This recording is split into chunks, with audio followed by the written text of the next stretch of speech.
अध्याय 196 तुम्हें भूल नहीं सकता, 9 जानवर नकल तकनीक का भालू रूप। जल्दी ही दोनों लड़कियां वापस आई लेकिन अद्वितीया की पहचान सी शक्ल नजर नहीं थी। अर्जुन थोड़ा सन रह गया। अर्जुन को पता नहीं था क्यों, लेकिन उसे लगा कि उसका दिल फिर से नीचे उतर रहा था। उसने शांति से सामने बैठी औरत को देखा।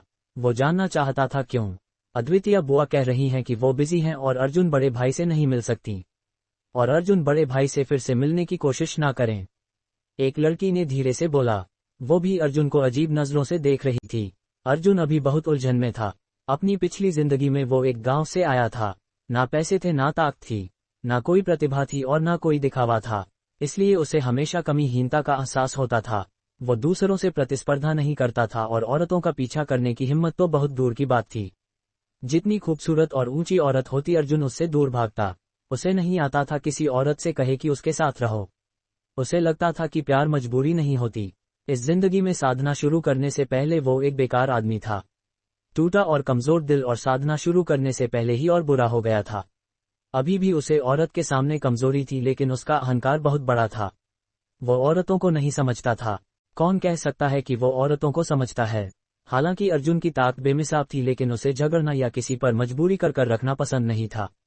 उसे और यकीन था कि चीजें अपने आप होती जाएं। वो चंद्रकला और शिखा सिंह के साथ ऐसे ही हुआ था। जब किसी इंसान से जुड़ाव होता है तो उसके सोचने और फैसलों पर असर पड़ता है। अर्जुन ने सोचा कि शायद अद्वितीया ने आधे साल बाद किसी और से प्यार कर लिया होगा। हालांकि आकाश तलवांग विद्यालय 100 कोस नगर जैसा नहीं था। यहाँ दिव्य अवस्था वाले बहुत से ज्यादा थे और उनमें कई हैंडसम और परिपक्व माहिर भी थे। प्यार में कमी न रखने वाला इंसान प्यार के मामलों में खासा कमजोर होता है। अर्जुन वहीं खड़ा रहा। दूसरे उसे डराकर बाध नहीं रहे थे और बस अर्जुन को खाली देखते रहे थे। बहुत देर बाद अर्जुन ने एक बार जयश्री चोटी की तरफ देखा। मुझे सीधा क्यों नहीं बता सकती? मुझसे ना मिलना चाहिए तो मिलने मत दो। ये कैसे हो गया? अगर तुम्हें कोई और पसंद आ गया हो तो मुझे बस बता दो। पिछली बार मैंने मजाक करके तुम्हें वापस लाने की बात की थी। उसने खुद से हंसा, फिर पूरी तरह से मुड़ गया, जैसे वो उससे जुड़ी हर चीज को मिटाकर रख देना चाहता था। वो बड़े कदमों से वापस जा रहा था। उस वक्त वो पूरी तरह से हारा हुआ महसूस कर रहा था। क्या तुम सच मुझे ऐसे ही भूल जाओगी? मैं ये मंजूर नहीं करूंगा। अर्जुन कुछ ही कदम नहीं चला था कि वो पीछे मुड़ा और सामने से एक परिचित आवाज सुनी। अर्जुन ने खुशी से सिर उठाया और अद्वितीया को देखा, जो उदास होकर उसे देख रही थी। अर्जुन का दिल गर्म हुआ। वो उनकी तरफ गया और उन्हें इतनी कसकर पकड़ा जैसे डर हो कि वो फिर से गायब ना हो जाएं। मैं पूरी कोशिश की तुम्हें भूलने की कोशिश कल रात भर में की, लेकिन भूल ना पाया। मैं तुम्हें भूलने नहीं दूंगा। अद्वितीया ने अर्जुन के गले अपने हाथ डाले और धीरे से बोली। उस वक्त अर्जुन इतना खुश था कि उसे कुछ बोलना नहीं आ रहा था। उसे लगा जैसे वो कुछ खोया हुआ वापस मिल गया है। वो बस उन्हें कसकर पकड़े रहा, जैसे उन्हें अपने शरीर में समा लेना चाहता था। उसके दिमाग में कोई गंदा विचार नहीं था। अर्जुन, तुम मुझे घुटने दे रहे हो, अद्वितीया ने गुस्से में अर्जुन के कान में बोला। अर्जुन थोड़ा अपना पकड़ ढीला और उस अद्भुत चेहरे पर जो थोड़ा पीला और दुबला था उसे देखा। जब मैं थक जाऊंगा तब छोड़ दूंगा। मुझे कितना भी तकलीफ हो, तुम्हारी हर चीज का इज्जत करूंगा। सच कहूं तो मैं तुम्हें पूरी खुशी से अपना बनाकर रखना चाहता हूं। भले ही तुम्हें मुझे पसंद ना करो तो मैं तुम्हें छोड़ नहीं दूंगा, लेकिन मैं तुम्हें उदास नहीं देखना चाहता। अद्वितीया ने अर्जुन का गला पकड़ा रखा और उसकी बातें सुनी। उनके दिल में जो गुस्सा था वो धीरे धीरे खत्म हो गया। उन्होंने सिर उठाकर अर्जुन की उस नाजुक और शर्मीली आंखों को देखा। अर्जुन चौंका गया और अद्वितीया का थोड़ा लाला चेहरा देखा। बहुत खूबसूरत और आकर्षक लग रहा था, लेकिन अर्जुन ने अपने आप को काबू कर रखा। मैं तुम्हें चूमना चाहता हूं। अर्जुन ने आंखों के सामने खूबसूरती को बेवकूफ की तरह देखा। उसे लगा वो बहरा हो गया है। उसे याद आया कुछ दिन पहले शिखा सिंह ने उसे चूमने दिया था, लेकिन आखिर में चुम्मा नहीं मिल पाए। अर्जुन ने सिर झुकाया और उन सेक्सी होठों पर चुम्मा किया, नर्म और मीठे। उनमें अपने मुंह में रखा और हल्का सा चूसा उन पर खींचा। अद्वितीया को सिर्फ अर्जुन का गला कसकर पकड़ रखना आता था। उनका प्यारा चेहरा गहरा लाल हो गया और वो अपने दांत बंद रखे हुए थे। अर्जुन उनके दांत अलग नहीं कर पा रहा तो वो बस उनके फूल जैसे होठों को चाटता और चूसता रहा। वो कभी नहीं रुकती थी। उसने उनके गालों पर चुम्मे की एक लड़ी छोड़ी, माथे पर, ऊंची और सुंदर नाक पर। अचानक उसका एक हाथ उनकी गोल और उभरी हुई पीठ पर चला गया। अरे! अर्जुन की शरारत कामयाब हुई। उसने फिर से उनके मीठे होठों पर चुम्मा किया। उसकी जीभ ने अद्वितीया की बैंगनी जीभ से घुमाया और उनके मुंह के अंदर की लार चूसा। लेकिन उसे बहुत कम समय मिला। अद्वितीया का शरीर कांपा और अर्जुन को अपनी जीभ पर दर्द हुआ। माफ करो, तुमने मेरा छुआ तो मैं डर गई और काट लिया। अद्वितीया ने बेचैन होकर अर्जुन को देखा जिसके मुंह के कोने से खून बह रहा था। तुम्हारे पहले वार खून नहीं बहा, मेरा खून बहा। अर्जुन ने जबरदस्ती से मुस्कुराया और अपने मुंह पर खून पोंछ दिया। दरअसल में अद्वितीया रात की अदालत में काफी समय बिता चुकी थी तो उन्हें इन बातों के बारे पता था। जब अर्जुन ने उन्हें छेड़ा तो वो लगभग कहना चाहती थी कि क्या तुमने इतनी जोर से नहीं काटा, तुम अभी अपनी चालाकी जारी रही है। अर्जुन ने उस छोटी सी औरत को फिर से गले लगाया और उसके खूबसूरत होठों को चूमा। वो थोड़ी चीखी चिल्लाई लेकिन इस बार अर्जुन को आसानी से अपनी जीभ उनके मुंह में डाल जा सका। उसने उनकी छोटी जीभ को अपने मुंह में खींचा, छोड़ा फिर खींचा। अगर मैं यहाँ ना आता तो क्या तुम सच मुझे ऐसे ही छोड़ देकर कभी मुझे ढूंढने की कोशिश नहीं करती? अद्वितीया ने अर्जुन का हाथ पकड़कर बर्फ में धीरे धीरे चलने लगे। मुझे नहीं पता, मैं सोच रहा था कि क्या मैं जयश्री चोटी में घुसकर तुमसे देखने आऊं। मैं सोचा था कि शायद तुमने कोई और मिल गया हो जो मुझसे बेहतर हो। सच कहूं मैं खुद पर भरोसा नहीं हूं और मुझे लगता है कि मैं तुम्हें नहीं पा पाऊंगा। अर्जुन ने अद्वितीया को राजकुमारिन जैसे उठाया जिससे वो चीख पड़ गई, लेकिन वो जल्दी से अर्जुन की गोद में घुसक गईं। जब तुमने मुझे जहर उतारा तो क्या मेरे पास कोई और चुना ही बचा रहा होगा? उस वक्त मुझे छोटा लगता था, हालांकि थोड़ा जादू था। बाद में मुझे पता चला कि तुम बड़ा हो गए और परिपक्व हो गए। मुझे बहुत खुशी हुई लेकिन फिर औरतों की संख्या भी बढ़ने लगी। अद्वितीया ने ऐसे ही सोते हुए बोली जैसे ख्याली सो रही हूं। शुष्वंग, मैं तुमसे गंभीरता से कह रहा हूं, मैं लालची हूं और मुझे पता है कि मैं लालची हूं। लालची आदमी के पास औरतें की कमी नहीं होती और आगे चले तो और भी औरतें आएंगी। अर्जुन ने बेसहारा होकर बोला। वो शिखा सिंह को, चंद्रकला को या अद्वितीया को छोड़ना नहीं चाहता था।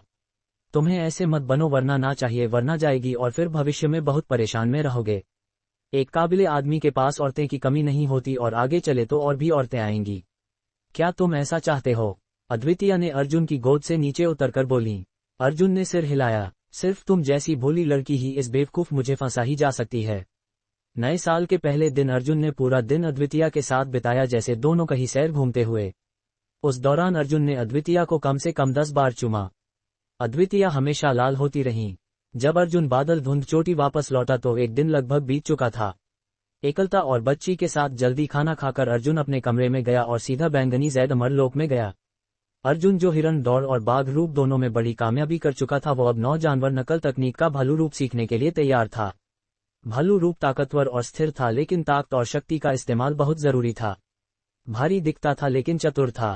ताकत का इस्तेमाल से जीत जाया जाता। इसमें भालू छलांग, भालू दौड़ना, भालू चमकना और भालुआना शामिल थे। उसकी अपनी प्राण बहने का तरीका भी अलग था। अर्जुन को हैरानी हुई कि इस प्राण बहने की तकनीक में कोई नाम ही नहीं था लेकिन बहुत मजबूत था। छोटी सफल कामयाबी वाले लिए 1000 ज्याद जिन बड़ा जबर आता था। बड़ी कामयाबी के लिए 3000 जिन, महान पूर्णता के लिए 10,000 जिन और बेहतरी पूर्णता के लिए 10,000 जिन। अर्जुन जानता था कि भालू रूप बाघ रूप और हिरण दौड़ से कठिन होगा। भालू रूप का अंदाज भारी लेकिन सीधा था। इसकी चाल भारी और दिला दिल था। ये इसलिए था क्योंकि इसका मकसद पहाड़ जैसी ताकत और नीवान बनाने के लिए था। अगर वो भालू रूप की बड़ी कामयाबी वाले हमले और अपनी ताकत से प्राचीन सुदृढ़ीकरण विद्या की मजबूत बॉडी का इस्तेमाल करके तो बस अपनी ताकत से ही दूसरे से लड़ा जीत जा सकता। इन तकनीकों उसकी धरती वाली दिव्य अवस्था के प्राण के साथ बहुत अच्छी तरह से जुड़ते थे। एकमात्र कमी कमजी रफ्ता थी लेकिन इसका फायदा शानदार था। अर्जुन बार बार प्राण बहने की कोशिश करता रहा। भूख लगने पर वो स्पेशल रियल में खाना बनाता। वो एक बर्तन बनाया, आग पर रखा और धीम आंच में रखा ताकि कभी भी पी सके। प्राचीन सुदृढ़ीकरण विद्या की मदद से अर्जुन को अपना आधा का काम करने में आधा वक्त लगता। हर 10 बात के बाद अर्जुन को थोड़ा साफ समझ आया। वो बस किसी तरह से प्राण को अपने शरीर में बहाने में कामयाब था। अर्जुन को ऐसा लगा जैसे उसका शरीर का 1000 जिन वजन हो गया। हालांकि ये अर्जुन के लिए कुछ नहीं था। वो थोड़ा अकड़ा महसूस कर रहा था लेकिन उसकी ताकत जरूर ज्यादा बढ़ गई थी। अर्जुन खुश था। वो भालू रूप की हालत में रहकर कुछ आसान स्किल सीखता रहा। छोटी कामयाबी वाली तकनीकें तो छोटी सफल कामयाबी तक नहीं सीख सकते थे, जब तक बड़ी कामयाबी वाले हमले तो सीधा वार नहीं जीत जा सकते। अर्जुन ने बाघ की गर्जना को भालू रूप में जोड़ने की कोशिश की। दुर्भाग्य था कि इरादा सुंदर था लेकिन असल में सच बहुत कठिन था। लेकिन अर्जुन वो भरोसा था कि आगे जाकर वो इन्हें सफल कर पाएगा। नए साल का दूसरा दिन आकाश तलवार विद्यालय पहले दिन से और ठंडा हो गया। बर्फ पहले दिन आधा गिरा था और आधा बाद फिर से बर्फ गिरने लगी। नाचते हुए बर्फ बड़ी और खूबसूरत थी। अर्जुन बर्फ में भालू रूप का इस्तेमाल कर रहा लेकिन शुरू से ज्यादा बेहतर था। अर्जुन ने खुद को बधाई बताया। हे माँ, देखो पापा को, वो काला भालू जैसा दिख रहा है। हंसने और बात करने की आवाज एकलता की अनोखी हंसी के साथ मिलकर गूंजी। अर्जुन ने उन दो अद्भुत देवी और परी बच्ची को बेसहारा होकर देखा। लाडेश्वरी, इस दौरान तुम्हें ये काला भालू रूप सीखना होगा। अर्जुन ने हंसकर बच्ची को अपनी गोद में उठाया। मैं नहीं सीखूंगी, मैं नहीं सीखूंगी, इतना बदसूरत है। लाडेलेश्वरी ने सिर हिलाकर ढोलकर चिल्लाए और चिल्लाए। अर्जुन को डर नहीं लगा कि बच्ची भालू रूप सीखेगी तो वो शायद नहीं जान पाएगी कि वो भालू रूप ही है। ऊपर से तो वो खुद को देख नहीं सकेगी, बस उसके पास खड़े लोग ही देख सकते थे। ठीक ठीक, नहीं सीखेगी, बिल्कुल नहीं सीखेगी। अर्जुन ने उसके सेब जैसे गाल पर चूमा। जैसे ही लाडेश्वरी को सुनकर कि उसे भालू रूप नहीं सीखना होगा तो वो तुरंत हो गई और अर्जुन की नाक पर चिमटकर लगाकर नोंद काट लिया। उसकी हंसी से एकलता भी अपनी हंसी ना रोक पाए। गुरु, अगर तुम्हें कोई दिक ना हो तो क्या मेरे साथ मिलकर ये सीखोगी? अर्जुन ने अपना नाक रगड़ा और थोड़ा शर्माया होकर बोला। एकलता भी हैरान हुई, फिर उन्होंने मुस्कुराकर बोला, जरूरी नहीं, तुम अपनी कोई राज नहीं रख सकते। तुम्हारे 10 में सिर्फ 10 ही मिले तो मैं 12 दे दूंगा। तुम्हारे लिए मैं 12 देने को तैयार हूँ। अर्जुन ने हंसकर बोला। एकलता ने अर्जुन की बातें सुनी। उनकी हल्की मुस्कुराहट नहीं बदली लेकिन उनके दिल में एक हल्की सी मिठास थी। अर्जुन की उनके लिए की परवाह बहुत धीरी थी। बर्फ की बारिश जैसी बारिश उनके दिल में बिना किसी आवाज के गई। अध्यार अनंता भी अमर तक रहे हैं। तीसरी बुआ जयश्री। अर्जुन बर्फ में भालू रूप की प्रैक्टिस करते हुए वो बगल की तरफ खुशी से देख रही थी। बच्ची की हंसी के साथ मिली उसकी हंसी से एकलता ने अर्जुन की हरकतों को ध्यान से देखा। अर्जुन जानता था कि पहले वो उसका शिष्य था लेकिन उसके पास रहने से उसकी तरक्की बहुत रहस्यमय थी। जितना वो बढ़ता गया उसके पास रहने से उसकी तरक्की बहुत बढ़ गई थी। शायद वो भी भविष्य में सबसे बड़ा अद्भुत बनेगा। शायद लाडेश्वरी के साथ उसका प्यार और देखभाल का साथ शायद उसकी समस्या का हल कर सकता था। बर्फबारी रुक गई। सुबह अर्जुन अकेला आकाश तलवार पहाड़ पर अकेला इधर इधर घूमता रहा। अर्जुन को ज्यादा से भावना में जिन में कमी नहीं थी। वो बहुत बड़े नज़ारे देखना पसंद था। जैसे एक कुएं के गढ़ में बैठा होकर बाहर निकलने पर आंखें फैल जाती। ऐसा देखने से एक अजीब फील महसूस होता था, जैसे उसके देखने का अनुभव बढ़ जाता। जब अर्जुन होश आया तो उसे वो उस गुफा में छिपी दरवाज पर आ गया। यही गुफा था जहां उसने पहले गलते हुए तीसरी बुआ जयश्री को चुपके हुए देखा था। अर्जुन को कुछ अजीब लगा। उसने सिर पीछे देखा और तीसरी बुआ जयश्री उसके सामने खड़ी थीं। नमस्कार बुआ, अर्जुन ने हैरान होकर बोला। अर्जुन, तुम यहाँ क्यों हो? जयश्री ने अर्जुन को अजीब नजरों से देखकर पूछा। मैं 100 कोस नगर का बर्फी नज़ारा देखने आया था, बस बेवकूफ घूमकर भटकर आ गया। तीसरी बुआ, ये तुम्हारा पड़ोस ठिकाना है। अर्जुन ने सच में बताया लेकिन उसके बाद की बात वो सामने से पूछना चाहता था जिसे अभी उसने हिम्मती जुटाकर नहीं था। ये मेरा निजी आराम है, आओ आराम करो, जयश्री ने अर्जुन को देखकर बोला और रास्ते में आगे चली। अर्जुन जानता वो बाहर जाने का कोई बहाना नहीं था। उसने जयश्री के सामने बैठ गया। अर्जुन अब सही अच्छी वजह साफ चादर देख सकता था। जब अर्जुन बिस्तर पर आया तो उसने देखा कि बिस्तर बड़ा नहीं था, लंबाई चौड़ी और चौड़ा दोनों का था। बड़ी चट्टान बाजा थे जो नजर रास्ता रोक रहे थे। बिस्तर में बहुत साफ था और कोई जानवर का निशान नहीं था। जब अर्जुन वो बिस्तर में बैठे पर बैठी बैठ के पास बैठा रही थी और तीसरी बुआ जयश्री बैठ और बैंगनी जैद अमरलोक का चौथा भी बन गया। अर्जुन ने अब जरूरी सोचा क्या वो सच में चौथा बन गया और वो जल्दी से बाहर आया। उसके सच में ऐसा होना तो बहुत मुश्किल था। बैंगनी जैद अमरलोक का चौथा भी चौथा बन गया। वो अब सच में देखना चाहता था कि बैंगनी जैद अमरलोक सच में चौथे स्तर पर हो गया है या नहीं। कौन साथ ये किया हुआ? अर्जुन ने हैरान होकर सोचा। मैं आजा ही नहीं किसी औरत से मिला बना और बैंगनी जैद अमरलोक का चौथा बना। ऐसे मेरे बहुत बड़ा फायदा है। अध्याय 198। एक शब्द प्रेम, विस्मयकारी फल। अब अर्जुन वास्तव में ये पता लगाना चाहता था कि क्या बैंगनी जैद अमरलोक का कोई चौथा स्तर था। जयश्री के चेहरे पर अत्यंत संतोष का भाव था क्योंकि वह हास्य से अर्जुन की छाती पर लेटी थी। उसके सुंदर और उभरे हुए स्तन अर्जुन के संपर्क में दबे हुए थे जिससे उसका हथियार जो अभी भी उसके भीतर था शक्तिशाली खड़ा रहा। समय समय पर वह थोड़ा धक्का देता जिससे जयश्री के मुख से धीमी चीखें निकलती। उस आवेग के बाद जयश्री का चेहरा सूर्यास्त की तरह लाल और अत्यंत आकर्षक दिख रहा था। उसकी बड़ी सुंदर आंखों से रेशम जैसी चमक निकल रही थी क्योंकि वह अर्जुन के साथ नए बिस्तर पर लेटी थी। तीसरी चाची, क्या आप अब तृप्त हैं? अर्जुन ने तकिया सही करते हुए आराम से कहा। उसे यह नापसंद था कि जयश्री ने प्रबल सुगंध ओवरवेलमिंग फ्रेग्रेंस का उपयोग किया था। फिर भी उसने उसके साथ आधे दिन तक बिस्तर पर समय बिताया। क्या तुम्हें ये नफरत है कि मैंने प्रबल सुगंध का उपयोग किया? नहीं, मुझे नफरत है तुमसे। इसके बाद अर्जुन ने अपने कपड़े पहन लिए। जयश्री शब्दहीन रह गई। अर्जुन का रवैया किताब का पन्ना पलटने की गति से बदल गया। पहले वह उसका मजाक उड़ा रहा था, लेकिन एक पल में वह एक अजनबी बन गया। हालांकि उसका इरादा उसके साथ हमेशा तक रहने का नहीं था, फिर भी अर्जुन के व्यवहार से वह निराशा महसूस नहीं कर सकी। जयश्री ने उदास नजरों से कपड़े पहनते हुए अर्जुन को देखा। शायद उसने गलती की थी। कड़वी मुस्कान हासिलने के बाद जब उसने अपने कपड़े उठाए तो उसे चौंकाते हुए पता चला कि अर्जुन के साथ संबंध बनाने के बाद महिलाओं के प्रति उसका आकर्षण काफी हद तक कम हो गया था। यही कारण था कि अर्जुन की ठंडापन से उसे इतना दुख हुआ। कपड़े पहनने के बाद अर्जुन ने कुछ कमजोर दिखने वाली जयश्री की ओर देखा। वह जानता था कि एकलता की तुलना में ये स्त्री कई गुना अधिक शक्तिशाली थी और शायद वह स्वयं भी उसका मुकाबला नहीं कर सकता था। लेकिन चाहे कोई स्त्री कितनी भी शक्तिशाली क्यों न हो, वह भी एक स्त्री थी। तुम्हारा क्या इरादा भी हो, इसके बाद हम अजनबी रहेंगे। ये कहकर अर्जुन मुड़ा और गुफा से बाहर निकल गया। जयश्री चुपचाप वहां खड़ी रही, बहुत बेचैन महसूस कर रही थी। उसने कभी कुछ भी आशा नहीं की थी, बस चाहती थी कि वे नए सिरे से शुरू करें। उसे नहीं पता था कि अर्जुन को उन महिलाओं से सबसे ज्यादा नफरत थी जो झूठ बोलती थीं और जो चालाक थीं। अर्जुन को जैसे ही वहां से जाना पड़ा, उसके दिल में भी बहुत बेचैनी महसूस हुई। वह निर्भावनाओं से रहित नहीं था। इस दुनिया में कितने लोग इतने निर्दयी हो सकते हैं, खासकर किसी लड़की के साथ ऐसा काम करने के बाद। अगर ऐसा नहीं होता तो अर्जुन शिखा सिंह से शादी करने के लिए इतना दृढ़ संकल्प नहीं करता। अगर उन दोनों के बीच घनिष्ठ संपर्क नहीं होता तो वह सूर्यवर्मन की मंगनी तोड़ने का इरादा नहीं करता। जयश्री के मामले में अर्जुन बहुत परेशान था। शुरू से उसने कभी इस स्त्री के साथ संबंध नहीं बनाना चाहा था। हालांकि वह बहुत सुंदर थी और उसका दिल हिलाने के लिए पर्याप्त परिपक्व थी, लेकिन जैसे ही उसे पता चला कि उसकी रुचियां अलग हैं, उसने उसके साथ सोचना छोड़ दिया था।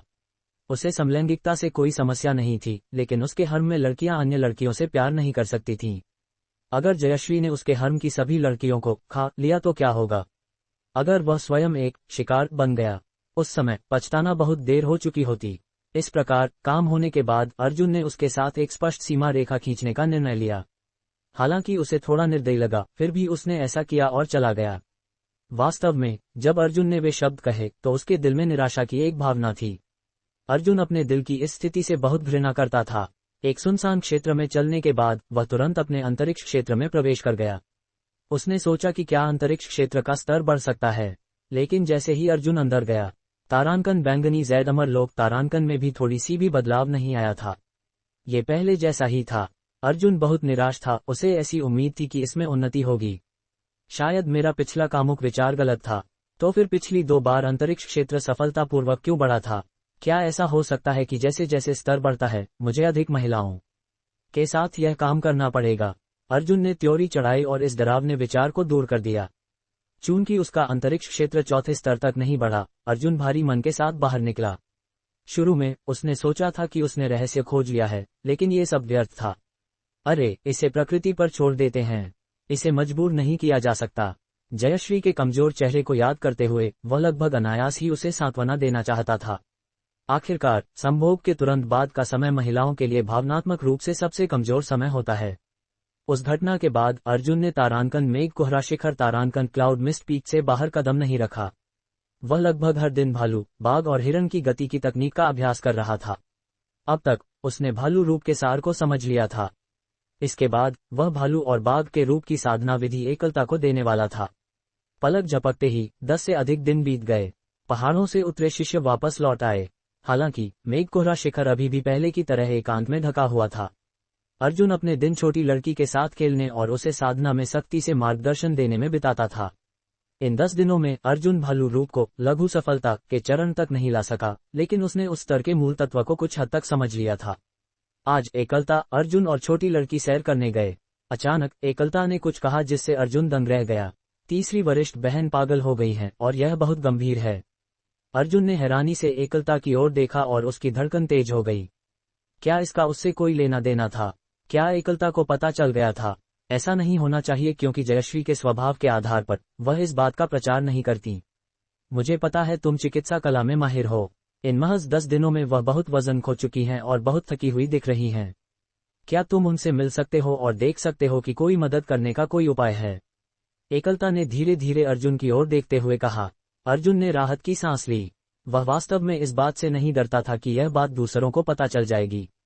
बस वह अपने लिए परेशानी नहीं चाहता था। हालांकि एक दिव्य अवस्था क्षयांशन के साधक को आमतौर पर सभी प्रकार की बीमारियों से मुक्त होना चाहिए। जब तक कि उनकी चोटें महत्वपूर्ण अंगों में न हो, जैसे प्राणकुंड को नुकसान आदि। अर्जुन को पहले से ही पता था कि जयश्री को क्या हो रहा था। ये दिल का मामला था, लेकिन क्या वह इसका कारण था? किसी भी मामले में चूंकि उसकी गुरुजी ने पहले ही मदद मांग ली थी, वह अपनी भौहें चढ़ाकर जाने के लिए मजबूर महसूस कर रहा था। चलो तब चलते हैं, हम जयश्री शिखर उड़ान भरेंगे, एकलता ने कहा। चलो, अर्जुन ने अनिच्छा से उत्तर दिया। क्या हो रहा है? क्या तुम्हारी मेरी तीसरी वरिष्ठ बहन के साथ कोई गलतफहमी है? एकलता ने अर्जुन की अनिच्छा देखकर संदेह के साथ पूछा। ऐसा कैसे हो सकता है? चलो, अर्जुन ने अपना चेहरा शांत करते हुए कहा और एकलता के साथ हिमपात अमर सारस पर सवार हो गया। जल्द ही सारस जयश्री शिखर के ऊपर पहुंच गया। जयश्री शिखर कोहरे वाले शिखर जैसा ही दिखता था। अंतर केवल इतना था कि यहाँ अधिक जीवन था, कोहरे वाले शिखर की शांत एकांतता के विपरीत। सारस के उतरने के बाद अर्जुन ने देखा कि कई महिला शिष्य उसे आश्चर्य से घूर रही थीं। उनकी नजरों में भय, मोह और जादू था। वाह, यह एकलता चाची और अर्जुन बड़े भाई हैं, एक महिला शिष्य ने उत्साह से चिल्लाया। अर्जुन बड़े भाई इतने युवा हैं, इतनी कम उम्र में बड़े भाई बन गए, दोनों एक साथ बहुत प्यारे लग रहे हैं, एक और महिला शिष्य ने आह भरी। अर्जुन और एकलता के चेहरों पर अजीब अभिव्यक्ति थी क्योंकि एकलता ने छिपी निंदा के साथ उसकी ओर देखा। अर्जुन ने महसूस किया कि उसने कुछ गलत नहीं किया, लेकिन वह एकलता की नज़र का मतलब वास्तव में नहीं समझा। वे एक विशाल हॉल में दाखिल हुए और पीछे के एक छोटे से आंगन में निकलकर गुजरे। पीछे एक छोटी इमारत भी थी। दरवाजे पर दो महिलाएं खड़ी थीं। एकलता और अर्जुन को देखकर उन्होंने झुककर प्रणाम किया। एकलता और अर्जुन रुके बिना आगे बढ़े और कमरे में प्रवेश किया। अंदर जाकर अर्जुन ने महसूस किया कि अंदर का स्थान काफी विशाल था। वह एक विशाल बैठक कक्ष में था और वह पश्चिमी तरफ स्थित कमरे की ओर बढ़ा। वरिष्ठ बहन, कुछ खा लो, अगर तुमने नहीं खाया तो तुम्हारा शरीर इसे सहन नहीं कर पाएगा, एक पुरुष जयश्री को समझाने की कोशिश कर रहा था। अर्जुन ने आवाज सुनते ही पहचान लिया कि यह उस बड़े भाई की आवाज थी जो एकलता से थोड़ा बड़ा था। नौवें बड़े भाई। छोटे कुन, मेरी परवाह मत करो, मैं ठीक हूँ, मुझे भूख नहीं लगी है। अर्जुन ने उस भारी आवाज को सुनकर झटका महसूस किया। वह निर्धारित कर सका कि आवाज जयश्री की थी। यह इतनी बदल क्यों गई थी? शुरू में उसकी आवाज मधुर थी, आकर्षण से भरी हुई थी और इसमें एक बहुत ही सहज महसूस होता था। कमरे में प्रवेश करने के बाद अर्जुन अविश्वास से देखता रह गया क्योंकि उसने बिस्तर पर थकी हुई और कमजोर जयश्री को देखा। 10 दिनों के दौरान इतनी भारी बदलाव आया था। उसका जैद जैसा सफेद चेहरा इस समय मौत के समान सफेद हो गया था। उसकी सुंदर आंखें भी कुछ धुंधली लग रही थीं और उसका पूरा शरीर त्वचा और हड्डी का ढांचा बन गया था। वह पुरुष एक कटोरी गर्म कमल का दलिया लिए था और जयश्री को खिलाना चाहता था। हालांकि उसने सिर हिलाकर खाने से इनकार कर दिया। जैसे ही वह पुरुष जयश्री को फिर से समझाने वाला था, उस कटोरी भर पाइपिंग हॉट दलिया गायब हो गई और अर्जुन के हाथों में फिर से प्रकट हो गई। अर्जुन धीरे धीरे जयश्री के बिस्तर पर बैठ गया। चाची, आपको इतना वजन कम होते देखकर मेरा दिल टूट जाता है। क्या आप मेरे लिए थोड़ा खा लेंगी? जयश्री एक क्षण के लिए जम गई, इससे पहले कि उसने मुस्कुराते हुए अर्जुन को अपने बिस्तर के पास बैठे देखा, जो उसे दलिया खिलाने की कोशिश कर रहा था। अविश्वास की स्थिति में उसने अपनी आंखें पलक झपकाईं, जैसे उसके भीतर आश्चर्य की एक झलक थी। छोटे कुन और एकलता के दंग रह जाने वाली निगाहों के सामने जयश्री ने उस कटोरी दलिया खत्म कर दी। उस कमरे में मौजूद 4 लोगों में से 2 स्तब्ध थे, असाधारण रूप से स्तब्ध। अभी क्या हुआ? जयश्री, जिसने हमेशा जिद पर अड़ी रहती थी और खाने से इनकार कर रही थी, अचानक अर्जुन द्वारा दिए जाने पर दलिया खा गई। एकलता धीरे धीरे हल्के स्वर में बोली और कमरे से बाहर निकल गई और उसके 9वें मार्शल बड़े भाई ने दरवाजा बंद कर दिया। तुम अपने साथ ऐसा क्यों कर रही हो? क्या तुम जीना नहीं चाहती? अर्जुन ने कटोरी नीचे रख दी और उस महिला को देखा जिसे वह कल्पना भी नहीं कर सकता था कि वह कुछ दिन पहले देखी गई स्वस्थ महिला के समान थी। मुझे नहीं पता, मुझे लगता है कि मेरे भीतर एक औंस भी शक्ति नहीं है। मैं हिलने या कुछ भी करने का मन नहीं करता। तुम्हारे कहे गए शब्द मेरे दिमाग में बार बार दोहराते रहे और मैंने बहुत बुरा महसूस किया। मैंने कभी नहीं चाहा था कि तुम मेरे साथ रहो और उस दिन के बाद से मैंने तुमसे बचने की कोशिश भी की थी। हालांकि तुमने जाने से पहले जो शब्द कहे, उनसे मुझे ऐसा लगा जैसे मेरी दुनिया धूसर हो गई हो। जब अर्जुन ने जयश्री की भारी आवाज सुनी और देखा कि उसके बीमार चेहरे पर गुलाबी रंग की परत फिर से आ गई है, वह खुद को खुश होना चाहिए या उदास, ये समझ नहीं पाकर परेशान और असहाय महसूस कर रहा था। आज मुझे देखने आने के लिए धन्यवाद, मैं वास्तव में खुश हूँ। अर्जुन ने ये सुनते ही उसे कंबल समेत उठा लिया। वह बहुत हल्की थी और कंबल के साथ भी वह उस दिन की तुलना में अभी भी हल्की थी। ठीक हो जाओ, तुम्हें जरूर ठीक होना होगा। असल में मैंने भी तुम्हारे बारे में सोच रहा था। मैं उस दिन जानबूझकर तुम्हें नाराज करने की कोशिश कर रहा था। मैं जानती हूँ, मैं तुमसे और कुछ भी उम्मीद नहीं रखूंगी। मुझे पता है कि तुम महिलाओं के साथ मेरे रिश्ते के बारे में जानते थे और तुम मुझसे नफरत करते थे। मैं इस बात से संतुष्ट हूं कि तुम आज मुझे देखने आए। मुस्कुराती हुई जयश्री इतनी दयनीय फिर भी सुंदर लग रही थी। उसने अपनी बाहों को अर्जुन की गर्दन के चारों ओर हल्के से लपेटा और उसके गाल पर एक चुंबन दिया। मुझे तुमसे नफरत नहीं है, कोई भी तुमसे नफरत नहीं कर सकता। तुम मेरे दिल में समा गई हो। उस दिन के बाद से तुम्हारी छवि मेरे दिल में उभरी है, लेकिन मैंने खुद को तुम्हें सोचने से रोका। अगर मुझे पता होता कि तुम इतनी बीमार हो जाओगी तो मैं पहले आ गया होता। अर्जुन खुद को धोखा नहीं दे सकता था। वह कभी नहीं सीख पाएगा कि किसी ऐसी महिला को कैसे छोड़े जिसे वह पसंद करता था और जो उससे प्यार करती थी। मैं तुम्हारी देखभाल करूंगा। भविष्य में तुम्हें अपने शरीर पर अपना गुस्सा नहीं निकालने की अनुमति है। अर्जुन ने मांसल लगने वाली कूल्हों पर थोड़ी शक्ति के साथ थप्पड़ मारा। जयश्री ने विरोध में एक कोमल चीख निकाली। उसका कमजोर रूप अभी भी किसी को भी उसकी रक्षा करने का एहसास कराता था। नींव को मजबूत करने और ऊर्जा और उसकी क्षमता विकसित करने के लिए एक्यूपंक्चर लगाने के बाद अर्जुन ने उसकी ऊर्जा बहुत जल्दी फिर से पैदा की।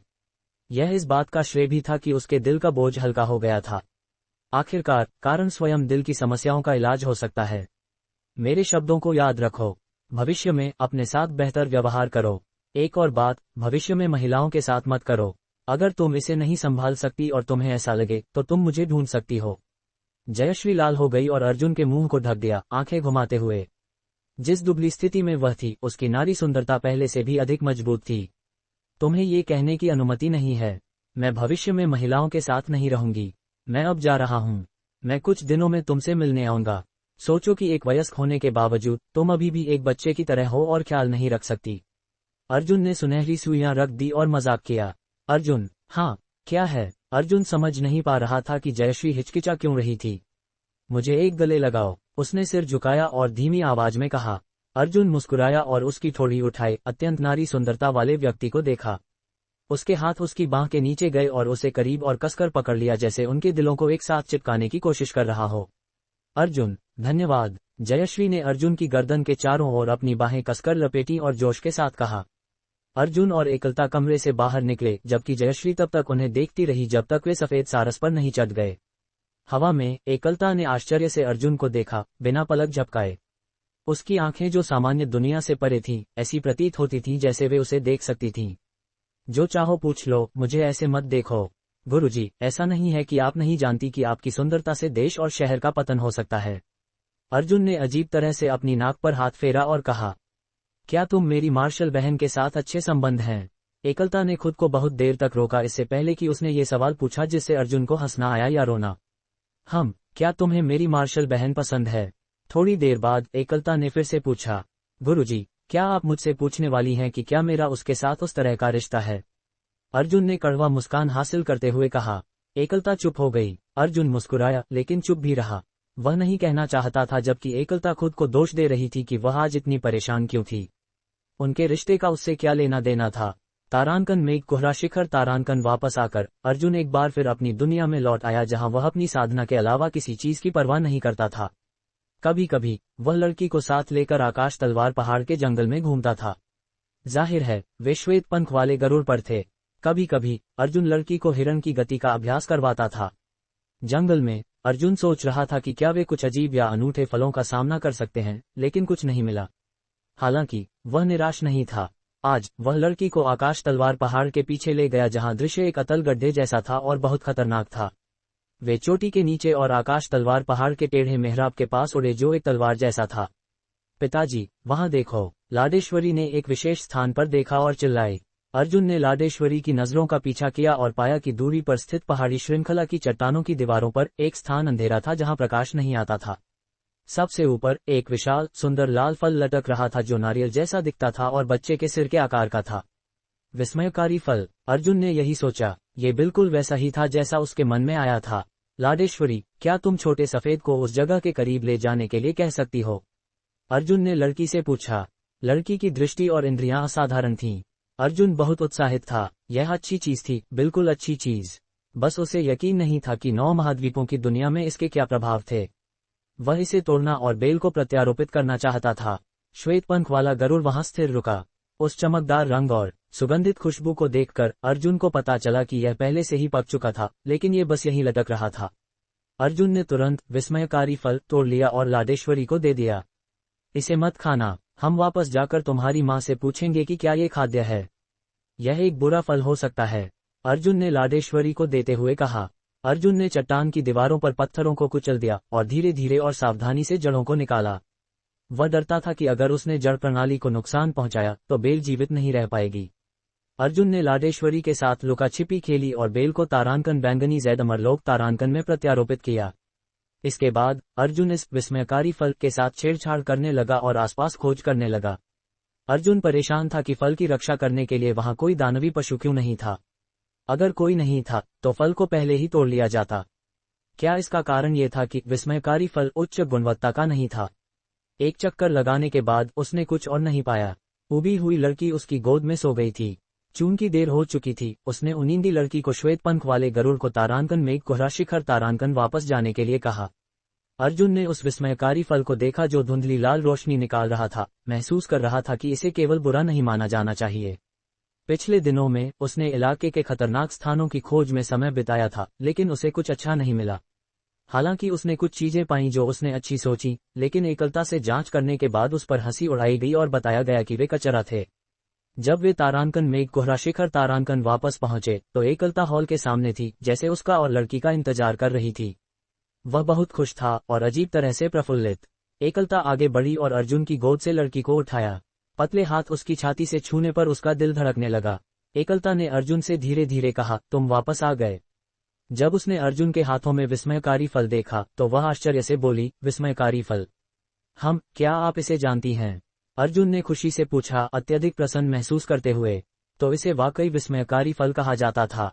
एकलता के दंग चेहरे को देखकर यह जरूर कुछ अच्छा होना चाहिए। विस्मयकारी फल 9 महाद्वीपों की भूमि में सबसे अद्भुत फलों में से एक है और यह अत्यंत कीमती है। एकलता ने खुशी से विस्मयकारी फल को छूते हुए कहा, इसके क्या प्रभाव हैं? ये कितना कीमती है? ये फल 12 साल से कम उम्र के बच्चों को उनकी क्षमता बढ़ाने के लिए दिया जाता है। प्रत्येक बच्चा केवल एक ले सकता है ताकि उनकी समग्र क्षमता में 10% की वृद्धि हो सके। भविष्य में साधना की प्रक्रिया के दौरान बच्चे की प्रगति की गति 1 और 10% बढ़ जाएगी। एकलता मुस्कुराए और बोली, क्या कोई साइड इफेक्ट है? अर्जुन ने पूछा। जिस विस्मयकारी फल के बारे में उसने पहले जाना था वह साइड इफेक्ट के साथ आया था। नहीं, क्या आपने सुना है कि इसका है? एकलता ने अजीब लगते हुए पूछा। इसे लाडेश्वरी को दे दो। लड़की ने अपनी तेज आंखों से इसे खोजा था। अर्जुन ने इसे एकलता को दे दिया। अध्याय 199 बैंगनी जैद अमरलोक के 4 स्तर। तो क्या हुआ अगर हमें हमारे जीवन में और 50 साल मिल जाएं? अगर यह बच्ची के जीवन काल को केवल 3 दिन भी बढ़ा सकता है तो भी हमें इसे उसे देना ही होगा। प्रत्येक अतिरिक्त दिन अधिक आशा लाता है। अर्जुन ने सांस ली और गंभीरता से कहा। अर्जुन केवल दिखावे के लिए नहीं कह रहा था। सभी क्षमताओं में 10% की वृद्धि और 50 साल का जीवन प्रलोभन देने वाला था, लेकिन ये लाडेश्वरी के लिए अधिक उपयुक्त था।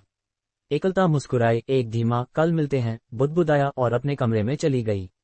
अर्जुन ने अपनी नाक पर हाथ फेरा और अपने कमरे में लौट आया। फिर उसने दरवाजा बंद किया और बैंगनी जैद अमरलोक में प्रवेश किया। वह लगातार उस विस्मयकारी फल के बारे में सोच रहा था। उस समय उसने इसे बस लापरवाही से लगा दिया था।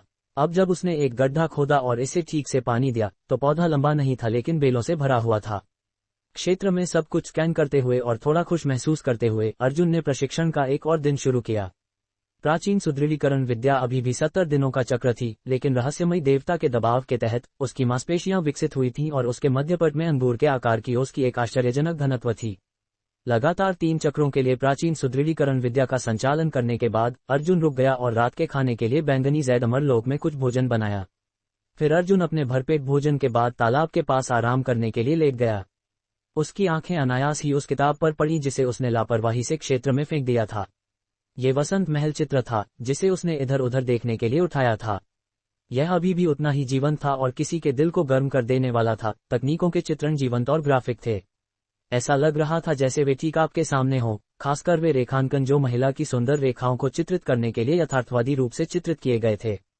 चित्रों के बाद चित्र अर्जुन को जोश से भर देते थे। उसने अनायास ही दिव्य दृष्टि तकनीक तारांकन हेवनली विजन टेक्निक का उपयोग किया और इससे वह दंग रह गया। चित्रों में पात्रों पर कई लाल बिंदु और रेखाएं दिखाई दीं। वहां 8 असाधारण चैनल भी थे और यहां तक कि पुरुषों का हथियार भी। अर्जुन ने अपनी आंखें मलीं। जब उसने दिव्य दृष्टि तकनीक का उपयोग जारी रखा तब भी वे वहां थे। हर चित्र जुड़ा हुआ था। क्या ये द्वैत साधना ड्यूओ कल्टिवेशन हो सकती है? अर्जुन उत्साहित हो गया। ये रहस्यमय तकनीक हर आदमी के सपने का एक हिस्सा थी। वे सबसे बड़ा आनंद ले सकते थे और खुद को एक साथ साधना कर सकते थे। इसके अलावा अर्जुन यिन और यांग के पूरक प्रभावों के बारे में जानता था। यिन और यांग अकेले लंबे समय तक नहीं टिक सकते। स्वर्ग और पृथ्वी की सभी रचनाओं में यिन और यांग दोनों होते हैं। स्वर्ग यांग था, पृथ्वी यिन थी, दिन यांग था, रात यिन थी, ऊपर यांग था, नीचे यिन था, गर्मी यांग थी, सर्दी यिन थी। मानव शरीर रचना के लिए भी बाहरी शरीर यांग था और आंतरिक अंग यिन थे। आंतरिक अंगों के भीतर 6 खोखले अंग यांग थे और 5 आंतरिक अंग यिन थे। 5 आंतरिक अंगों के भीतर हृदय और फेफड़े, जो शरीर में उच्च स्थान पर थे, वे यांग थे, और गुर्दे और यकृत, जो शरीर में निचले स्थान पर थे, वे यिन थे। गुर्दे के लिए सार यिन था और जीवनी द्वार की अग्नि यांग थी। ताईजी का यिन यांग चित्र। अर्जुन ने वसंत महल चित्र के पहले पृष्ठ को पलटा और लाल बिंदुओं और रेखाओं को देखा। इस बार उसने नसों पर ध्यान केंद्रित किया। उन्होंने उसके शरीर को लाल कर दिया और अंततः उसने अपने कपड़े उतार दिए। पहले चित्र से अर्जुन ने चित्र में आदमी के रास्ते का चेतन रूप से पालन किया और प्राचीन सुदृढ़ीकरण विद्या की प्राण ऊर्जा को ऊपर की ओर चैनल किया। अर्जुन को पता चला कि वह क्षेत्र में था, तरोताजा लेकिन उत्तेजित महसूस कर रहा था।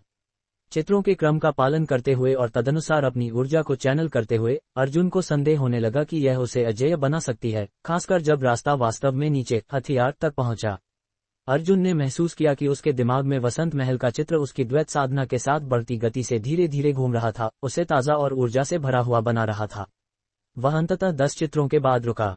हालांकि यह ताजगी देने वाला महसूस हुआ, लेकिन ऐसा लगा कि इसमें बहुत समय और उसकी बहुत ऊर्जा खर्च हुई थी। एक नाश्ता करने और दिनभर के सपने देखने के बाद अर्जुन ने इस द्वैत साधना को सीखने का फैसला किया। अगर कोई सुंदरता उसके पास होती ताकि प्रभावों को आजमाया जा सके। चित्रों ने वास्तव में आधे दिन का समय ले लिया था। अर्जुन ने विभिन्न स्थितियों में प्राण साधना करने की कोशिश की और इससे उसे द्वैत साधना के बारे में अद्भुत बात का एहसास हुआ। ये हर जगह घूमती थी, ठीक वसंत महल के चित्र की तरह। चैनलिंग का मार्ग दूर और चौड़ा था, लगातार आगे बढ़ रहा था। धीरे धीरे आंतरिक अंगों और 8 असाधारण चैनलों ने विभिन्न संचलन बनाए जो प्राण को बनाते, परिवर्तित करते और परिवहन करते थे। अर्जुन जानता था कि ये द्वैत साधना थी। जोड़े की प्राण मिली और नसों को गर्म करने के लिए परिवर्तित हो गई, यिन और यांग को एक सामंजस्यपूर्ण मिश्रण में बनाती हुई जो एक दूसरे के पूरक थे। सभी 72 चित्रों की साधना को सफलतापूर्वक पूरा करने में एक पूरे सप्ताह का समय लगा। अर्जुन को पता चला कि यह विभिन्न स्थितियों में प्राण को चैनल करने की एक विधि थी। स्पष्ट रूप से कहें तो इसने द्वैत साधना का अभ्यास करने के आनंद को बढ़ा दिया। अर्जुन ने 1 सप्ताह तक प्रशिक्षण लिया और इच्छा की ज्वालाओं से पीड़ित था। विशेष रूप से नीचे का हिस्सा पूरे 1 सप्ताह तक खड़ा रहा। सौभाग्य से अर्जुन ने पाया कि यह साधना कुछ मानसिक शक्ति को बढ़ा सकती है। जब अर्जुन अपनी इच्छा से इस तकनीक का उपयोग कर सका तो उसने क्षेत्र में लगभग 15 दिन बिता दिए थे। उसे पता था कि उसका समय लगभग समाप्त हो चुका था। इसी क्षण उसने क्षेत्र में एक कंपन महसूस किया। चारों ओर की सीमाएं पीछे हटती हुई प्रतीत हो रही थीं। दूरी पर एक चीनी पलाश वृक्ष चाइनीज पैरासोल दिखाई दिया। अर्जुन खुशी से जोर जोर से हंस पड़ा। बैंगनी जैद अमर लोक वास्तव में उन्नत हो गया। अर्जुन ने कभी नहीं सोचा था कि वह क्षेत्र के उन्नत होने को देखेगा। वह विचित्र अनुभूति अकल्पनीय थी। समय संक्षिप्त था, केवल एक क्षण। फिर भी ऐसा लगा जैसे ये लंबा समय तक चला। शायद क्षेत्र का उन्नयन मानसिक शक्ति से जुड़ा था। अर्जुन ने अनुमान लगाया, अगर यह वास्तव में मानसिक शक्ति से जुड़ा था तो अर्जुन निराश था। उसने अपनी मानसिक शक्ति का उपयोग किए बिना इस मार्ग को छोड़ दिया था। ध्यान की साधना तकनीक उसकी सहायक तकनीकों के दौरान सामने आई थी, लेकिन उसने इसे सीखना जारी नहीं रखा था। ध्यान का एक प्रभाव था मानसिक शक्ति को बढ़ाना। अर्जुन ने कुछ साधारण शब्दों को घूरा, लेकिन इसका कोई उपयोग नहीं था। उसे अभी तक किसी भी चीज के लिए अधिक मानसिक शक्ति की आवश्यकता नहीं थी और उसने इसके प्रशिक्षण को स्थगित कर दिया था। अब ये दिखता है कि एक को हर चीज सीखनी चाहिए, क्योंकि हर चीज उपयोगी है। कोई बेकार तकनीकें नहीं थी, केवल अज्ञानी लोग। अर्जुन ने कल से ध्यान का अभ्यास शुरू करने का फैसला किया। अर्जुन इनाम देखने के लिए क्षेत्र के 4वें स्तर पर जल्दबाजी से गया, उत्साह से पत्थर की गोली की ओर भागा। वह अपने दिल की तेजी से धड़कन महसूस कर सकता था। बैंगनी जैद अमर लोक काफी बड़ा हो गया था। अर्जुन ने देखा कि तालाब अब कम से कम 50 मीटर लंबा था, लेकिन इसकी गहराई नहीं बदली थी। देखते हैं यहाँ क्या अच्छी चीजें हैं। अर्जुन, जो हमेशा सोचता था कि अच्छी चीजों को धीरे धीरे सराहना करना चाहिए, ने अपनी आवेग को रोका और पहले स्तर से शुरू किया। बैंगनी जैद अमर लोक का पहला स्तर खुला, जिसमें एक शक्ति का वृक्ष फल प्रकट हुआ जो अपने आप बढ़ सकता था। ये हर 100 साल में पकता था, हर बार 10 फल देता था। प्रत्येक फल एक व्यक्ति की शक्ति को 500 जिन बढ़ा सकता था और इसका उपयोग गोलियों की साधना के लिए भी किया जा सकता था। हालांकि कोई व्यक्ति अधिकतम 2 गोलियां ही खा सकता था, उससे अधिक खाने का कोई लाभ नहीं था। दूसरा स्तर खुला, जिसमें फुर्ती का वृक्ष प्रकट हुआ जो इसी तरह से अपने आप बढ़ सकता था। ये हर 100 साल में पकता था, हर बार 10 फल देता था। प्रत्येक फल एक व्यक्ति की गति को 50% बढ़ा सकता था और इसका उपयोग गोलियों की साधना के लिए भी किया जा सकता था, लेकिन कोई व्यक्ति अधिकतम 2 गोलियां ही खा सकता था। अधिक खाने से एक व्यक्ति 15 मिनट में अपनी गति में और 50% की वृद्धि कर सकता था। तीसरा स्तर खुला, तीसरे स्तर पर सहनशक्ति का वृक्ष हर 100 साल में पकता था और हर बार 10 फल देता था। प्रत्येक फल एक व्यक्ति की रक्षा को 500 जिन बढ़ा सकता था। कोई व्यक्ति अधिकतम 2 गोलियां ही खा सकता था। अधिक खाने का कोई उपयोग नहीं था और इसका उपयोग दवा साधना के लिए किया जा सकता था। 5000 साल पुराना स्वर्ण औषधीय कछुआ उसके रक्त के लिए औषधीय खेती के लिए निचोड़ा जा सकता है और यह औषधीय खेती के लिए किसी भी सामान्य पशु की जगह ले सकता है। अर्जुन 4वें स्तर को देखकर रोमांचित था। क्षेत्र का 4वां स्तर खुला, शरीर संरचना का वृक्ष हर 100 साल में पकता था, हर बार 10 फल देता था और प्रत्येक फल एक व्यक्ति के जीवनकाल को 50 साल बढ़ा सकता था। कोई व्यक्ति अधिकतम 2 गोलियां ही खा सकता था। अधिक खाने का कोई उपयोग नहीं था और इसका उपयोग औषधीय खेती के लिए किया जा सकता था। अर्जुन भावुक हो गया। शरीर संरचना का फल आखिरकार बाहर आया और छोटी लड़की अब अपने जीवन काल को 100 साल तक बढ़ा सकती थी। एक अच्छी बात यह थी कि यह शरीर का फल था, महापुनरुज्जीवन गोली की खेती के लिए एक अतिरिक्त सामग्री थी। अत्यधिक प्रसन्न अर्जुन ने खुशी से नीचे देखा।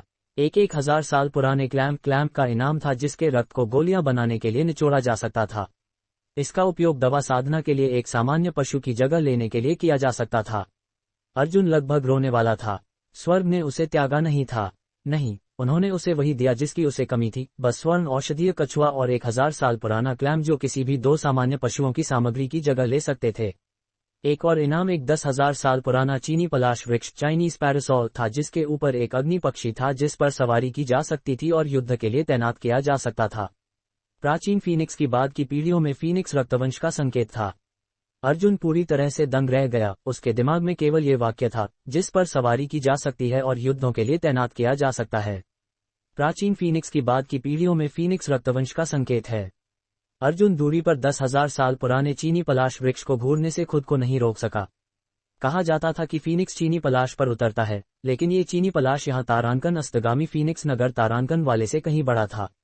इसकी शाखाएं मजबूत थीं, पत्ते हरे भरे थे और इसका ताजा धुंधला था। इसकी ऊंचाई वास्तव में 50 मीटर तक पहुंच गई थी। अगर 4वें स्तर के कारण नहीं होता तो कई औषधीय जड़ी बूटियां पीड़ित हो गई होती। अध्याय 200 अर्जुन का दानवी पशु अग्नि पक्षी। अब अर्जुन वास्तव में महसूस कर रहा था कि उसके भाग्य में बदलाव आया है।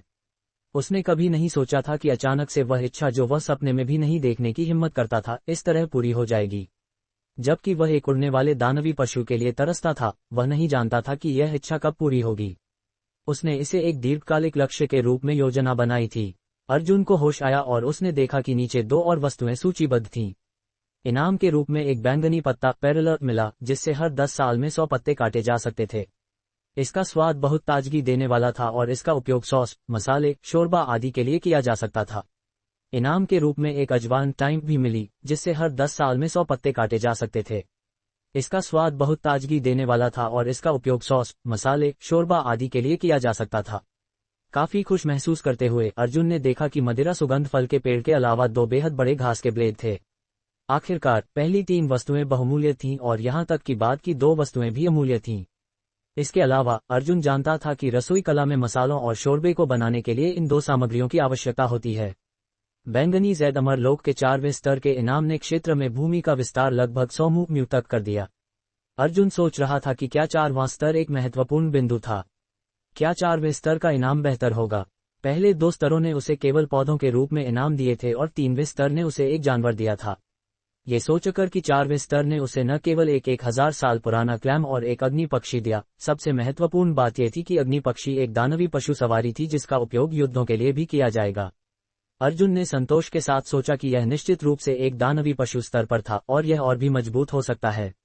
जब अर्जुन ने तालाब की ओर देखा तो उसे एक और झटका लगा। जबकि स्वर्ण औषधीय कछुआ केवल एक धोने के बेसिन के आकार का था, चांदी सफेद 1000 साल पुराना क्लैम पानी की टंकी के आकार का था और इसकी मोटाई घुटने तक पहुंचती थी। ये थोड़ा खुला हुआ था, तालाब के तल पर एक मध्यम सफेद रोशनी निकाल रहा था। बैंगनी जैद अमरलोक के 4वें स्तर तक पहुंचने के बाद तालाब 1 गुना बढ़ गया और यहाँ तक कि काली मछलियां और कछुए भी बहुत अधिक बिखरे हुए थे। तभी अर्जुन उस विशाल पलाश वृक्ष की ओर मुड़ा। ऐसा इसलिए क्योंकि अर्जुन ये देखना चाहता था कि अग्नि पक्षी कैसा दिखता है।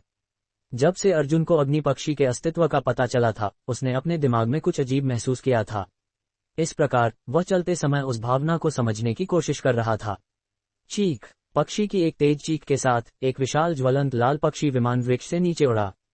यह एक विशाल आग के गोले की तरह था जिसमें एक दिव्य सुंदरता थी, बिल्कुल चित्रों में ज्वलंत फीनिक्स की तरह। ये केवल सबसे महत्वपूर्ण चीज फीनिक्स मुकुट से कम था। अर्जुन ने उत्साह के साथ उतरते हुए अग्नि पक्षी को बिना पलक झपकाए देखा। जब इसके पंख फैलाए गए तो इसकी पंख फैलाव 100 वर्ग मीटर 10 मीटर गुना 10 मीटर होगा और इसने एक मजबूत ज्वलंत आभा जारी की। ये सफेद सारस और श्वेत पंख वाले गरुड़ की तुलना में बहुत मजबूत लग रहा है। अर्जुन केवल इसकी आभा से अग्नि पक्षी कितना मजबूत है यह महसूस कर सकता था।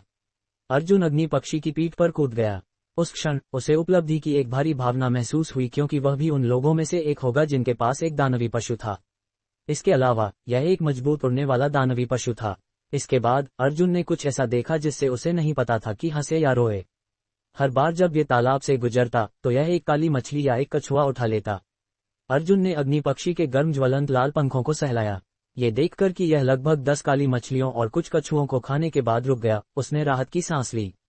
वह वास्तव में डरा हुआ था कि यह अग्नि पक्षी उसके स्वर्ण औषधीय कछुए और 1000 साल पुराने क्लैम को निगल जाएगा। छोटे पक्षी, उस बूढ़े कछुए और बूढ़े क्लैम को मत खाना, ठीक है। अर्जुन ने इसे बस आराम से उठाया, लेकिन उम्मीद नहीं की थी कि अग्नि पक्षी मानवीय रूप से चीखेगा। अर्जुन उसकी चीख से बता सकता था कि उसने समझ लिया था। अपना अनुमान परखने के लिए अर्जुन ने अग्नि पक्षी को विभिन्न कार्य करने के लिए अपनी मानसिक इंद्रियों का उपयोग करने की कोशिश की, जिसे उसने पूर्णता के साथ पूरा किया। इससे अर्जुन अत्यधिक प्रसन्न हुआ। बैंगनी जैद अमरलोक अभी भी काफी छोटा था और तेज गति से उड़ने की अनुमति नहीं देता था। इसलिए अर्जुन ने बाद में क्षेत्र के बाहर अपने अग्नि पक्षी की गति और शक्ति का अनुभव करने की योजना बनाई। ये देखते हुए कि यह लगभग वह समय था जब उसे क्षेत्र से बाहर निकाला जाएगा, अर्जुन ने धोया और कपड़े बदलकर बाहर निकलने के लिए एक सेट पहना। जाने से पहले उसने किताब, नुस्खे और 9 लहर महान स्वर्ण बुद्ध हथेली के पन्ने रख लिए। उसने अग्नि पक्षी को सावधानीपूर्वक निर्देश दिए कि पौधों और कुछ अन्य सामानों को छूने नहीं। अग्नि पक्षी खुशी से चीखा। तभी अर्जुन संतोष के साथ बैंगनी जैद अमरलोक से चला गया। वह सीधे बिस्तर पर गया और सोने का फैसला किया क्योंकि अभी भी देर रात थी। उसने अग्नि पक्षी को आजमाने का विचार खारिज कर दिया क्योंकि इससे आकाश तलवार संप्रदाय के विशेषज्ञों से अनावश्यक ध्यान आकर्षित हो सकता था। अगर उसने उस बूढ़े दानवी बंदर को नाराज कर दिया तो ये परेशानी होगी। जब सुबह हुई तो अर्जुन जल्दी उठा, अपनी सुबह की प्रैक्टिस छोड़ दी और अग्नि पक्षी को बुलाया। अग्नि पक्षी बहुत उत्साहित लग रहा था क्योंकि यह पहली बार बाहर आया था। ये खुशी से चीखा, एक इतनी मजबूत आभा जारी करते हुए जिसने अर्जुन को भी चौंका दिया। अर्जुन पहले से ही बैंगनी जैद अमरलोक में अग्नि पक्षी की मजबूत आभा को महसूस करने में सक्षम था। उसने उम्मीद नहीं की थी कि जब ये दुनिया को देखने के लिए क्षेत्र से बाहर आया तो यह अनजाने में एक आभा जारी कर रहा था जिसमें उस पक्षी के समान एक झलक थी जिसमें फीनिक्स का खून था। अर्जुन अग्नि पक्षी की पीठ पर कूद गया। उसके निर्देश देने से पहले अग्नि पक्षी उड़ गया। इसके बड़े पंखों ने बड़ी जल्दी से हवा को काटा। तभी एकलता को अग्नि पक्षी की पीठ पर खड़े एक सीधे आकृति का दृश्य देखने का मौका मिला। वह कभी अनुमान नहीं लगाती कि अर्जुन, जो कल भी श्वेत पंख वाले गरुड़ पर सवार था, अचानक एक विशाल दानवी पशु की पीठ पर दिखाई देगा। सबसे महत्वपूर्ण बात, इस पशु की दानवी आभा आकाश तलवार संप्रदाय के रक्षक पशु के बाद केवल दूसरे स्थान पर थी। एकलता ने ध्यान दिया कि जब से उसकी मुलाकात अर्जुन से हुई थी, वह नई चीजों को बेहतर ढंग से स्वीकार करने में सक्षम थी। उसने धीरे धीरे ये भी महसूस किया कि कुछ भी चौंकाने वाला नहीं होगा। जो कुछ भी हुआ वह सामान्य था। अर्जुन अग्नि पक्षी की पीठ पर खड़ा था और तेज उड़ान की गति के अनुभव का अनुभव कर रहा था। चेहरे पर हवा का एहसास उसे यह महसूस करवाता था कि दिल के तल से एक अनियंत्रित भावना ऊपर आती है जब वह नीचे 9 महाद्वीपों की दुनिया की विशाल भूमि और नदियों को देखता था। जो एहसास वह महसूस कर रहा था वह उससे काफी अलग था जो वह तब महसूस करता था जब वह या तो सफेद सारस या श्वेत पंख वाले गरुड़ की पीठ पर था। एक उड़ने वाली सवारी की गति सबसे अच्छी है। अगर मुझे शर्मा गांव वापस जाना हो और वापस आना हो तो मुझे अधिकतम थोड़े से अधिक 2 दिन लगेंगे। अर्जुन को बस ये सोचकर उत्साह हो रहा था। पहले त्यक्त स्वर्ग नगरी उसकी यात्रा में उसे 2 महीने से अधिक का समय लगा था। अर्जुन ने शक्तिवर्धक फल और फुर्तिवर्धक फल निकाला। उसने उन्हें अग्नि पक्षी के मुंह में फेंक दिया, जिसने उन्हें खाने के बाद कुछ खुशी की चीखें निकालीं। अर्जुन उसकी चीखों में उत्साह सुन सकता था। बहुत बुरा है कि कोई छोटी पुनरुज्जीवन गोली नहीं बची थी, अगर होती तो उसे 2 देने पर यह निश्चित रूप से बहुत उत्साहित होता। वह नहीं जानता था कि गोली इसके लिए किसी काम की होगी या नहीं, लेकिन ऊर्जावर्धक फल और फुर्तीवर्धक फल निश्चित रूप से काम के होंगे। इस समय के लिए अर्जुन का कोई इरादा नहीं था कि वह इसे शरीरवर्धक फल लेने दे, क्योंकि 10 साल का मतलब एक दानवी पशु के लिए कुछ भी नहीं था। बहुत बुरा है कि सहनशक्ति वर्धक फल अभी तक नहीं पका था, लेकिन जल्द ही हो जाएगा। अर्जुन को लगा कि एक दानवी पशु के लिए सबसे महत्वपूर्ण चीज इसकी सहनशक्ति होगी। एक उड़ने वाले दानवी पशु का उदाहरण लें। इससे पहले कि यह एक दानवी पशु बनता, यह अभी भी एक जंगली पशु या भयंकर पशु था। यह सहनशक्ति की कमी के कारण लंबे समय तक उड़ान भरने में असमर्थ होता था। यह विशेष रूप से उड़ने वाले जंगली पशुओं के मामले में था। केवल जब उनके पास दानवी पशु का कोर होता, तब उनकी सहनशक्ति बेहतर होती और इस प्रकार वे लंबी दूरी के लिए उड़ान भरने में सक्षम होते। लेकिन कोर मनुष्य के प्राणकुंड के समान था। दानवी पशु का कोर जितना मजबूत होगा, वह उतना ही मजबूत होगा। अर्जुन ने अपने ऊपर बैठे दिव्य सुंदर बड़े पक्षी को देखा और उसे एक बहुत बड़ी संतुष्टि का एहसास हुआ। यह एक ऐसी संतुष्टि का एहसास था जो उसने पहले कभी महसूस नहीं किया था। लंबे समय तक वह 9 महाद्वीपों की दुनिया की भूमि पर यात्रा करने के अपने सपने को स्थगित कर सकता था, क्योंकि उसके पास एक उड़ने वाला दिव्य अवस्था का दानवी पशु नहीं था। अब जब उसके पास अपना एक उड़ने वाला दानवी पशु था, तो ऐसा लग रहा था कि दुनिया की सैर करने की उसकी योजना को आगे लाने की आवश्यकता होगी। उसने अग्नि पक्षी को वापस जाने के लिए कहा। जब वे मेघ कोहरा शिखर वापस गए, तो यह बिल्कुल ठीक था कि एकलता और लड़की ने उन्हें देख लिया। आह, सुंदर बड़ा पक्षी! लड़की ने खुशी से चिल्लाया। अर्जुन नीचे कूद गया। लड़की आगे बढ़ी और ज्वलंत लाल पंखों को सहलाते हुए खुशी से हंसी। अर्जुन ने एक कोमल मुस्कान के साथ एकलता की ओर देखा। हाँ, मैंने इसे कहीं से उठाया। एकलता ने अपने चेहरे पर एक निर्मल मुस्कान के साथ अर्जुन को देखा। शांत देवी की लाडेश्वरी को देखते समय विशेष रूप से शुद्ध और दिल को छू लेने वाली मुस्कान होती थी। गुरुजी, मैं इन दिनों छोड़ सकता हूँ। अर्जुन ने लड़की को उठाया और कहा। मुझे पता है कि आकाश तलवार संप्रदाय वह जगह नहीं है जहाँ तुम रुकोगे। बाहर तुम्हारा इंतजार करती एक विशाल दुनिया है। मैंने मार्शल भाइयों और अन्य लोगों के साथ इस पर चर्चा की है। चूंकि तुम केवल नामात्र के लिए आकाश तलवार संप्रदाय के बड़े भाई हो, भविष्य में तुम किसी भी संप्रदाय में शामिल होने के लिए स्वतंत्र हो। एकलता की नज़र में कुछ था जिसे उसने अर्जुन पर इस्तेमाल किया, जिससे उसे उदासी महसूस हुई। अर्जुन ने एक सांस छोड़ी और माहौल थोड़ा दबाव वाला हो गया। तुम कब वापस आओगे? एकलता ने धीरे से पूछा।